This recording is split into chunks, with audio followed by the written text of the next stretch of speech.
sagalee guddaadhaan imimmaaniin kadhataa fi waammataan gara isa du'a oolchuu danda'utti dhiheessee jedha.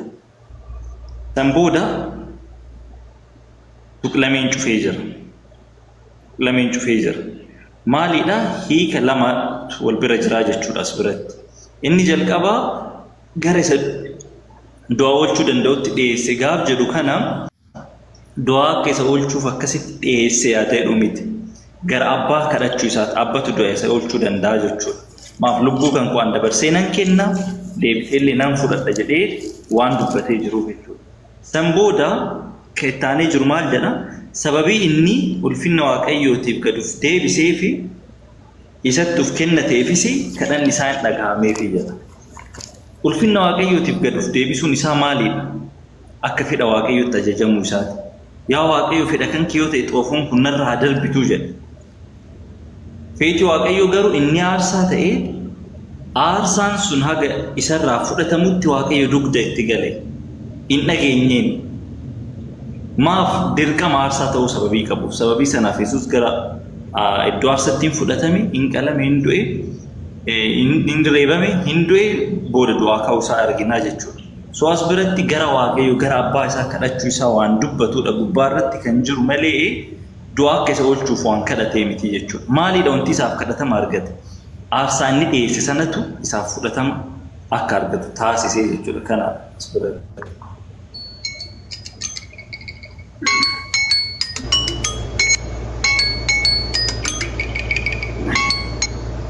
Tole amma naa jechuudha gaafata. Karaa yoo anillee dubbadhu atillee naa ragaa dhiyeessitu waan waliigallee darbinitu jira. Cubbuu ilmaatiif abbaan ittiin gaafatamu, abbaatiif ilmi ittiin gaafatamu, cubbuu eenyuutiif eenyullee ittiin gaafatamu yookiin akka eenyuutiif eenyullee ittiin gaafatamu jechuudha.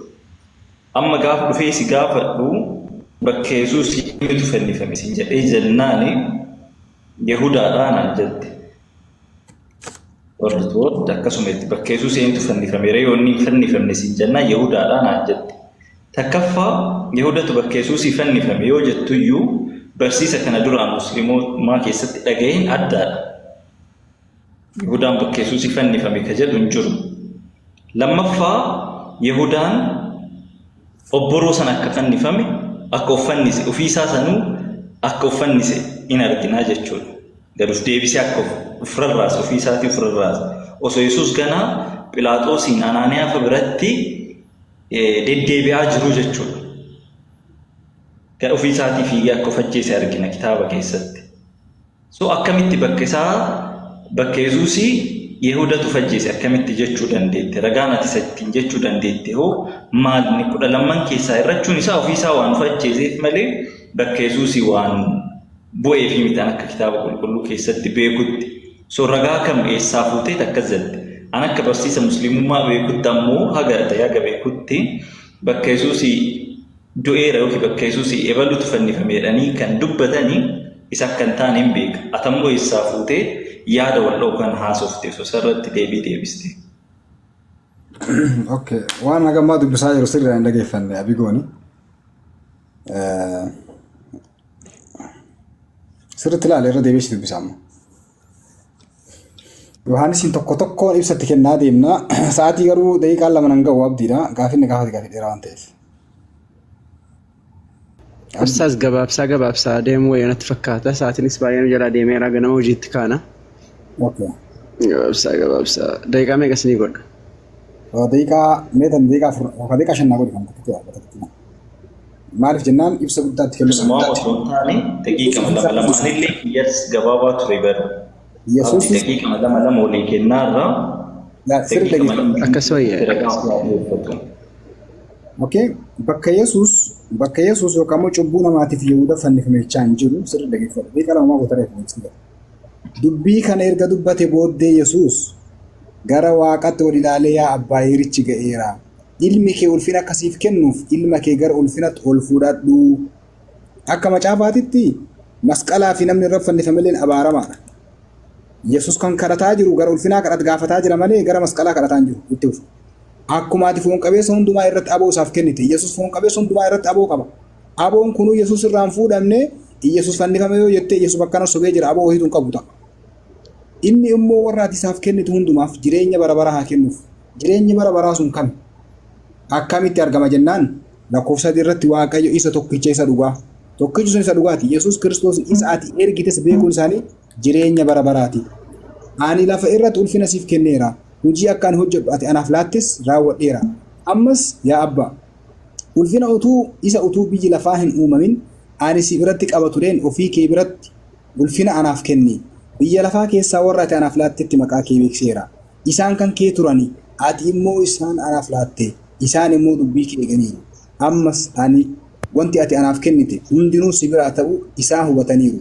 Dubbii ati anaaf kennite hundumaa ani immoo isaaniif kenneera. Isaanis fudhatanii ani si biraa akkan dhufes dhugumaan hubatanii. Akka ati ana ergites amananii. Ani isaaniifan kadhadha. Biyya lafaatiif hin kadhadhu. Warri ati anaaf kenniteef malee isaanoo kan keeti. Kan koo hundumtuu kan keeti. Kan kees hunduu kan kooti. Ulfinni kee isaanii ni mul'ata. Ammas ani si achi lafa irratti hin argamu jedhe Yesuus dubbate ilaali. Yesuus lafa irratti hin argamu kan ajjeefamuuf deemu eenyu? Ilaali. Isaan garuu biyya lafaa keessa jiru. Ani immoo gara keenan dhufaa jedhe. Hin ajjeefaman jedhe. Yaa Abbaa qulqulluu akkuma nuyi tokko taanee warri ati anaaf kenniteef tokko akka taaniif maqaa keetiin isaan eegii jedhe. Raajeffannoo. Hammaan isaan bira turetti eessa deemee deebi'e Yesuus? Dubbatti gara Waaqayyoo deema jedhe. Hammaan isaan bira turetti humna maqaa keetii isa anaaf kenniteef isaan eegii. Waan hamatti isaan eegee warra dubbiin macaafa akka raawwatamuufis isaan keessa ilma badiisaa malee jedhe. Barattoota Yesuus keessaa ilmi badiisaa inni jennaan Yihuudaadha. Ilmi badiisaa Yihuudaadha. Tokko maal jedheen malee kan bade hin jiru. Kanaafuu kan ajjeefamu Yihuudaadha. Agaruu.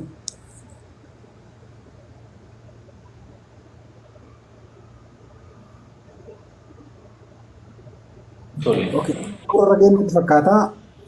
Namoota yaada qaban, namoota gaaffii qaban. Asirratti osoo hin xumuriin yaadoo jedhamu.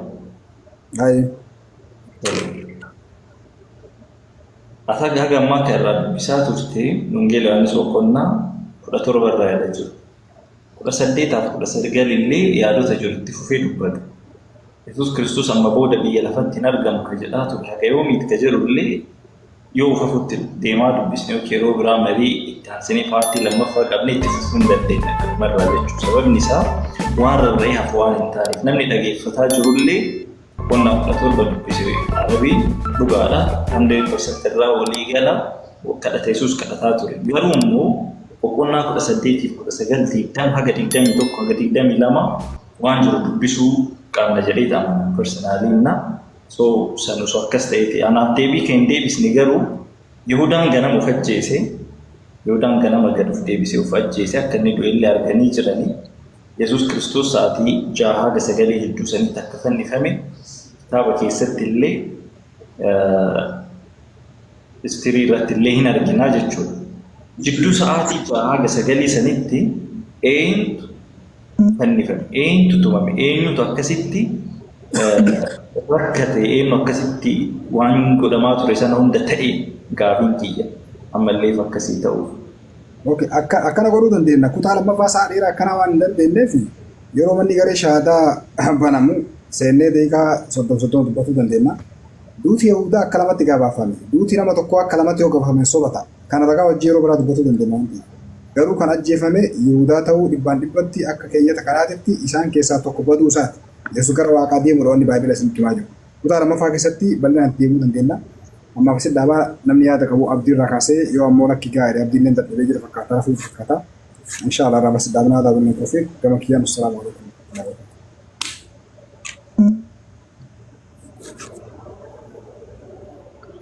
Ayya ustaz ani ijoolleen illee na bira rafanii waan jiraniif jecha dubbachuu hin danda'u namni yaada qabu yoo jiraate haasa'een ustaz.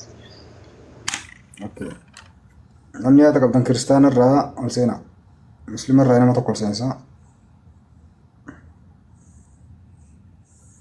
Mana nama sadii qofa goote mana bal'isi.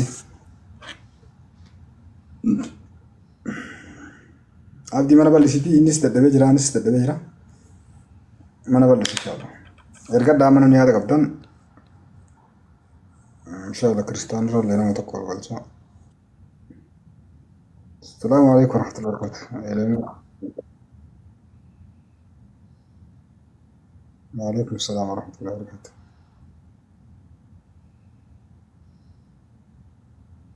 Nagaa alhamdulillah akkam ustaz. Gaariidha alhamdulillah baga jiraattanii habii goolleen galatoomii ustaaz arabilleen galatooma. Marii bareedaadha marii baay'ee gaariidha sa'aatii fi dheeratuu fi ammas dabalataani ajendaan lama wal qabatee dhufuudha malee wanni rakkoo ta'e. Osoo guyyaa tokko fayyina irratti waan fayyinaa irra guyyaa tokko ammoo waan Yesuus ajjeefame moo ajjeefamne yookaan rarraafame moo rarraafamne kanarratti osoo gootanii kopha kophaan akkasitti irra fayyadameetii yaada. Isin ammoo fayyinaa fi du'a Yesuus illee har'uma kana qabdanii jennaan sa'aatiin hin geenye. Xiqqoosiidhaan mariin kiftatii jidduu sanitti godhate isin galtee banaa jidduu isin godhate akka hundattuu gara duraatiin bareedaadha gara boodaa kanarratti xiqqoosiidhaan waan du'a Yesuus uumamaa wal qabate xiqqoosiidha. Osoo guyyaa biraadhaatti dabarsitanii gaariidha waa'ee du'a Yesuus kana guyyaa biraadhaa bal'inaan osoo akkas wanna gootanii gaariidha. Okay, yaada bareeda hamdii dubbadhu inshallah. Elemoo nama kiristaanaa natti fakkaatee seensee elemoo kiristaana muslimaati.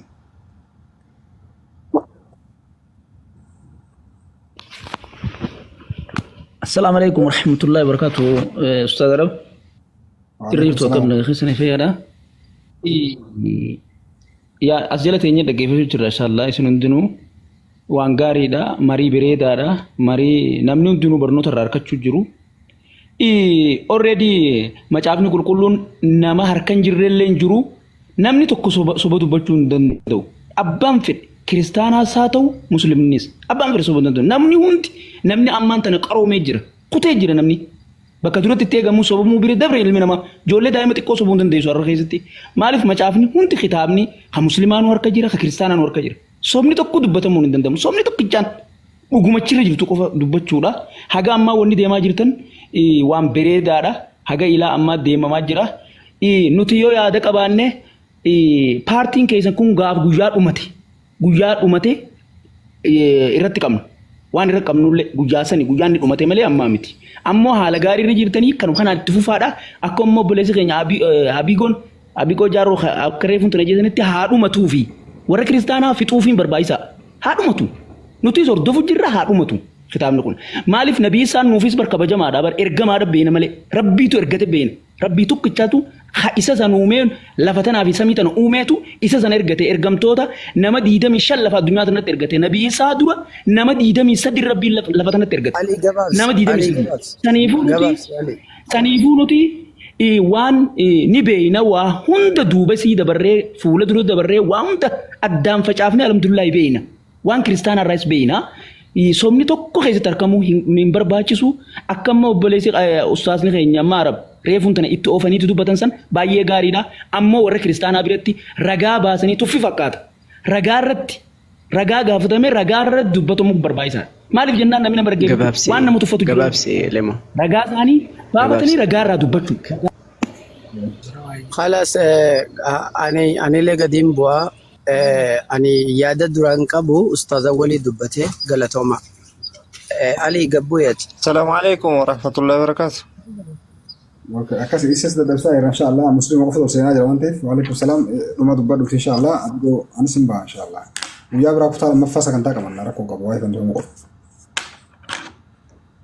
ما شاء الله إن قبضتو دقيقة متك كويتي ما شاء الله بريدة أستاذ عرب هدون وقام تشيسني.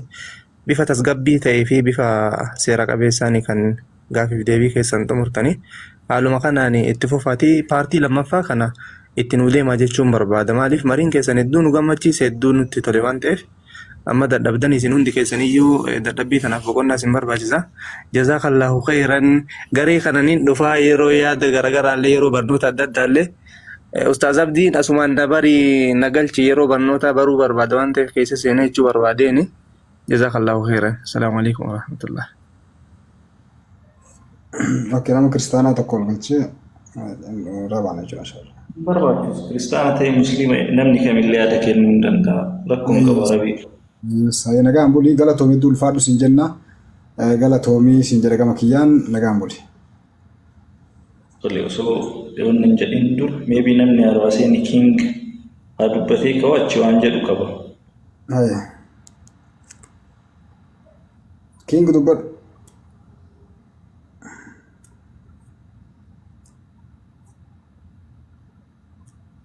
Yookaan dubbataa jira sagaleen isaan jiru.